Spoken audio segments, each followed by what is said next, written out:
Sushi, sushi, sushi. I got sushi in my train. I got a sushi, sushi, sushi.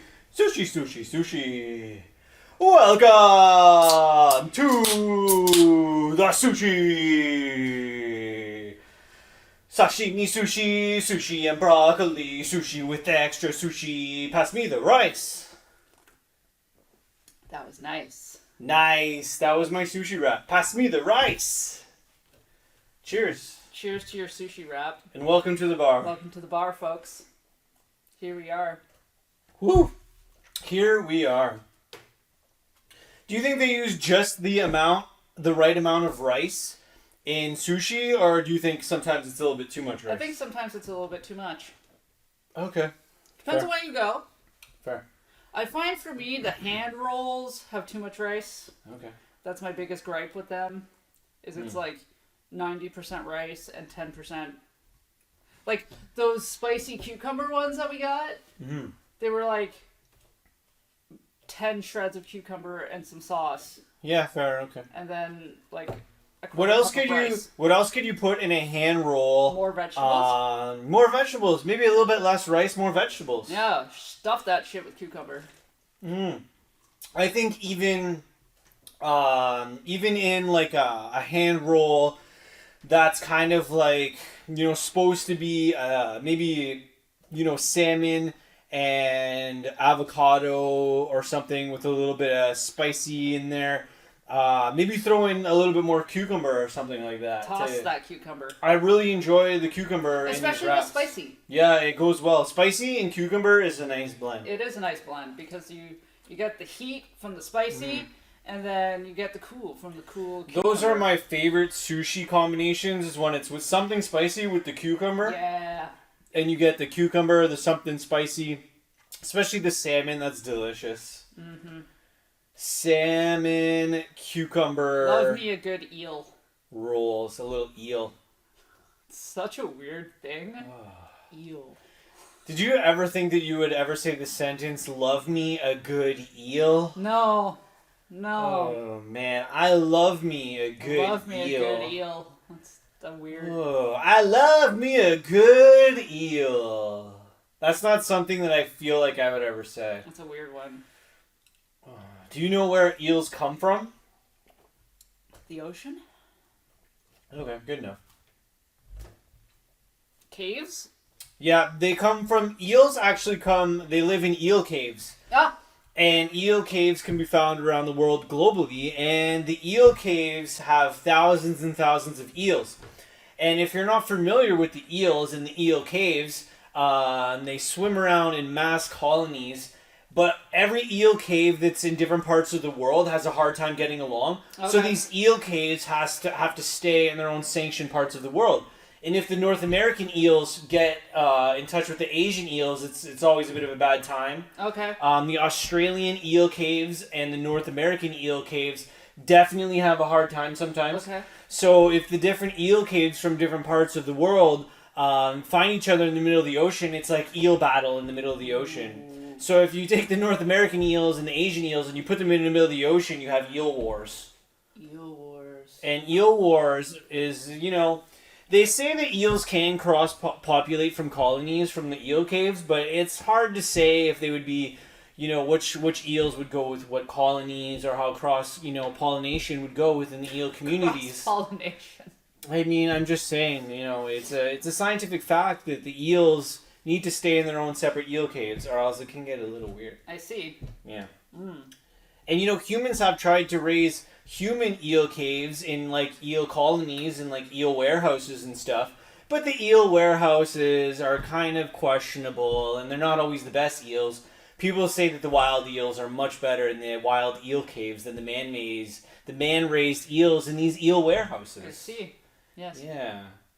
But did you know that if you get enough eels together, they can be electric, and you can have electric eel power like a small village of about 1,000 houses? Cool.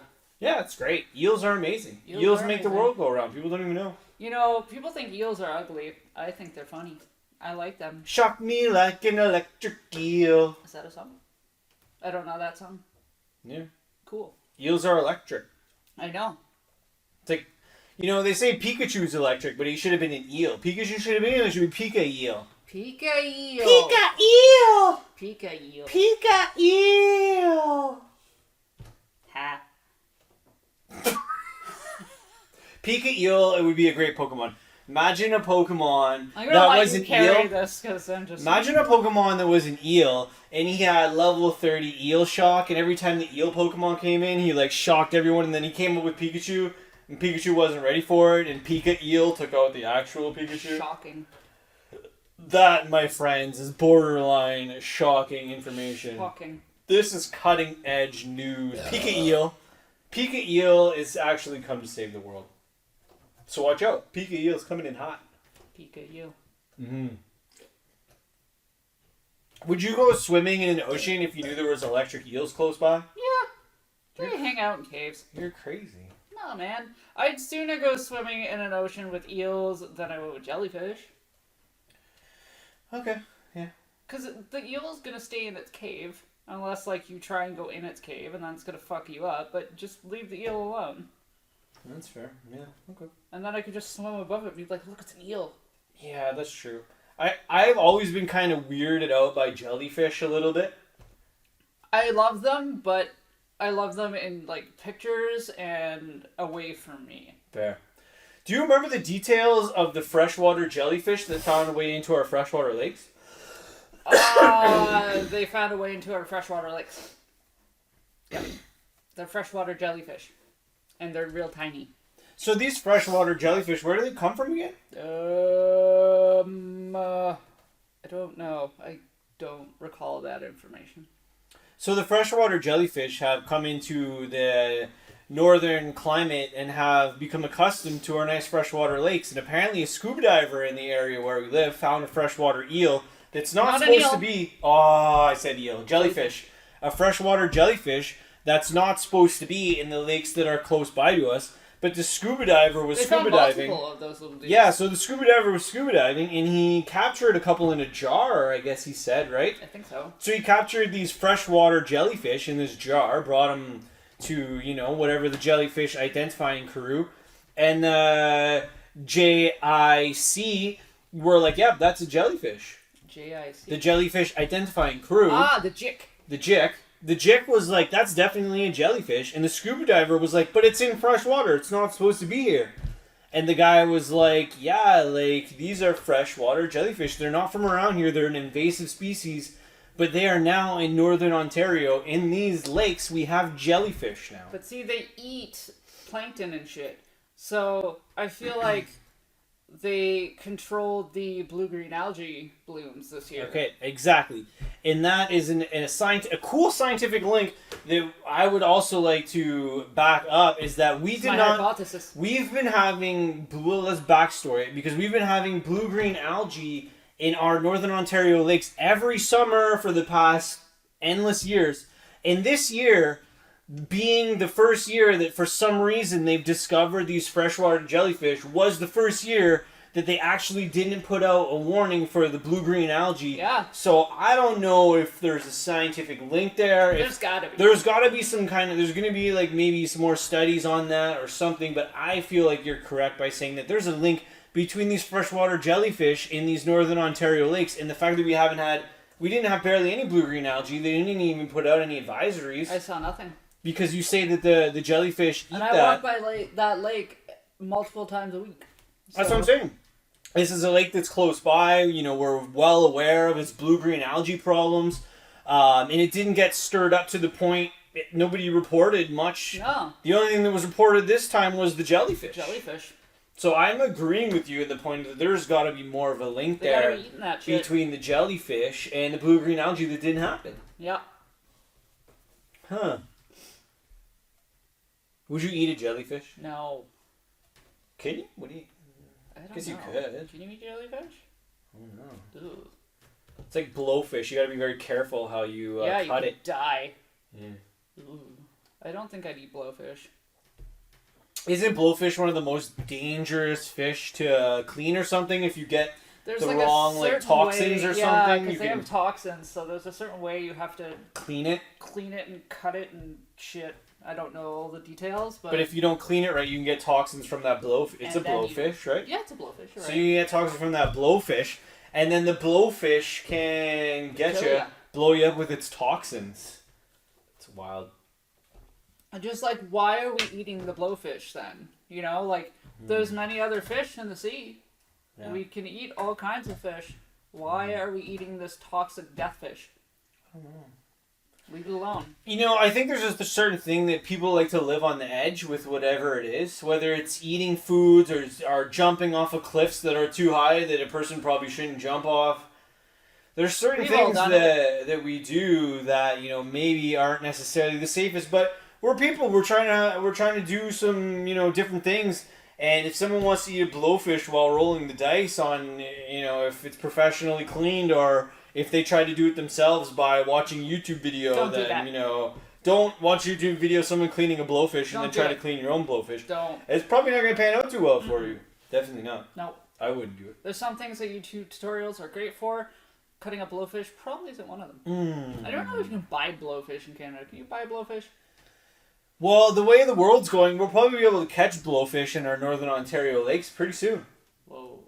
Blowfish. It'll be like we'll just be going in our casual lake. You'll catch like a bass, a pickerel. You get a little sunfish in there, and then next thing you know, you got a blowfish. But what about the blobfish? If you've never seen a blobfish, look it up. What's a fucked. blobfish? It's a blobfish. What is that? What does it do? It's a fish, and it looks like a squished blob face. I showed you the blobfish before. Ow! What'd you do? You got a sliver? You got a sliver? No. I think I remember a picture. He's of all the- like, whoa. I think I remember a picture of the blobfish. Yeah, that's a pretty weird looking fish. He's a weird looking fish. Damn. He's got like a big nose thing. I don't know. It's the stuff with nightmares. Mm. Creepy. Yeah. I think I can understand why a lot of people like swimming in pools. Mm-hmm. Yep. I used to be one of those kids though that was convinced that there was a shark in the pool. Nice. Because I was a moron. I don't know. I just had a really vivid imagination. I think there's people out there. I was a loser. There's. Had no friends. No way. Dude. Yeah, I That's had little friends. That's fair. And the That's friends I fair. did have was because I wanted friends and I was just really annoying and kind of just made myself be their friend. I don't really think they liked me. But you were there. I was there. That happened. And they just gave you a big old hug. No. Oh. Nope. Damn. I'm not very wordy. I think there's people. That's okay. I just got a lot to say tonight, so Cool. I'm all for words. I think there's people out there that are literally scared of the ocean. Me. Think that public pools are too cesspool-y and disgusting to even consider going in. Nah. Probably wouldn't even go in a hotel pool based on the fact that that's a public pool.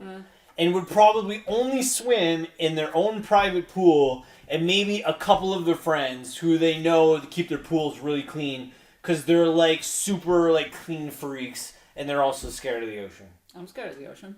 Ocean's fucking scary. You just said you would swim with electric eels. You didn't say in the ocean.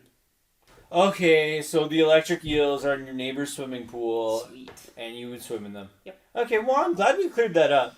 And there's some people like Amanda who wouldn't swim in the ocean with electric eels, but as long as the electric eels were in your neighbor's pool, she's good to go. Just Cool put the with it. eels in a pool. Put the eels in a She's pool. in there. Good. She's swimming with electric Yeah, eels. I am. As long as they're not in the ocean, they're contained in a swimming pool. She's cool with it. Dude, something She's else cool could with come it. from the bottom It's of the all ocean good. and fuck with me. It's all good. We got the electric eels contained in a local swimming pool. Everything's fine. Just jump right on in. There's only a few eels in there. You're going to be okay. They all like the shallow end anyway, and you're going to be in the deep end, so Cool. you guys are going to have a divide. It's fine. That's fair. Yep. And we made sure to get the North American caved electric eels to hopefully be cool with your vibe. So they get along with you. They Yeah. get along with you. Yay. So, you know, you're going to be alright. You're going to be alright. Things are going to be okay. So there's many types My of... burps taste There's really many types weird of right people. now. Yeah, because you just had sushi. I know. Not a fan of the sushi burp. It's awkward. Okay. So my thing with sushi is I love sushi, but you never know when that last piece of sushi is too much. It's true. And the difference between eating just the right amount of sushi and like literally 2 pieces too many is the difference between your stomach being like, wow, that was a perfect amount of sushi, and I went a little bit too far and I had a little too many pieces. And as the rice expands in your stomach and you're just sitting there like, ooh, and you're holding on to like sushi stomach and you're like, ooh. But you can't leave there without eating as much as you can. No, you can't. It's wrong. Mm-hmm. But I love it. And I think, personally, there's a lot of diversity in sushi places. But you said you went to a sushi restaurant with a person that only ordered, like, chicken fingers. Yeah. It was, yeah. Seems weird. And edamame. But she didn't eat the edamame. She just sucked on it. She liked the salt. That's strange. She's a weird human food person. Yeah, that's weird. Yeah. She likes pizza, but she doesn't like cheese. Yeah. Strange. I know. Well, I mean, it is what it is. Everybody has their own personal food preferences. It took me like a full year to come around to sushi. Like a full year. She left it open. I had to. I'm stretching. Do it again. No, I trust you now. No, I'm not as ticklish. No, Especially if I know it's coming. Yeah, you are ticklish. Yeah, you gotta catch me. Catch you off guard. You gotta catch me off guard. Mm-hmm. Yeah, it took me, I think, a full year to come around to sushi. The first time I tried sushi, I didn't understand it. I couldn't figure out what, I liked. So I was very off-put by not liking a lot of the choices. The second time I tried sushi, I waited a while because the first time I didn't really like it. But it's the same thing with beer. Like when I started drinking beer, I wasn't a huge fan, and now I drink beer all the time. I eat sushi whenever, you know what I mean? I like sushi now. Yeah. I like beer, I like sushi. But it takes some time to get, your palate used to some stuff, Yeah, that's true. But I think there's, very few foods for me that I've tried that I would 100% never eat again. It's very few. I'm pretty open to, whatever. I'm kind of like, I'm not too picky. That's good. Yeah. I don't know. Probably because I'm trying to think about it. I can't think if there's something I've eaten that I would never eat again. Mm-hmm. I don't know. That's Probably. Fair. That's fair. But to me, I don't think you've officially even eaten sushi unless you've eaten sushi outside of, like, your general hood neighborhood, unless you live in Japan. But if you live in Canada, you're eating sushi, and it's great, and the people here that have sushi places do a wonderful job, and the sushi is delicious. I love, the restaurants and the vibes. It's super awesome. But I personally think that if you want to have more authentic sushi, even though it's pretty good, for some reason, I think you got to go to more of the heart of where it all began. But isn't that the same for a lot of foods? Yes. I think I partially agree with you, where, like, I think if you want authentic, like, sushi, like, you gotta go to Japan. Yeah. But if you can't go to Japan, I think the next best thing is not an all-you-can-eat sushi place. I think you have to have sushi in a restaurant where you order sushi. Like, it's not just, like, here's a list of rolls and then you pick them. Okay, fair. Because then you get, like, the actual, Okay. Yeah. this. That makes sense to me. I mean, I can agree with that. And at the same time, like, if you're feeling sushi, you're kind of just feeling it. And as you can tell from going out tonight, a lot of people enjoy it because there was people there was takeout orders going out, It's a very popular thing because it is good. And I think, whether you want to call it North Americanized sushi or mass marketed sushi to the point where it's almost made in a way that more people will like it, Yeah. is definitely something that I think, I enjoy, because I don't know if I would get some sort of sushi that was next level above, like, spiced super differently or outside of my, like, blandish North American taste buds, if I would Yeah. actually enjoy it. So I think there's a reason they tame it down a little bit, because, people like me might not like that, but I've never tried it, so I don't know. You don't know until you try it. That's what I'm saying. I'm in a pocket where I've had great sushi experiences, and I do like it now, which I wouldn't have said, years ago. Mm-hmm. But I don't think I've had sushi to the point where it's, like, super, like, weirdly spiced and, like... But you still don't really eat, like, sushi. Like, you don't eat the sashimi or, like... I try pieces of sushi. I try pieces of it, but I've also recognized that when I go out, I stick to the pockets that, because I've tried a lot now and I want to enjoy the sushi, right? So I stick to ordering things that I enjoy more, for sure. That's fair. Like, for sure.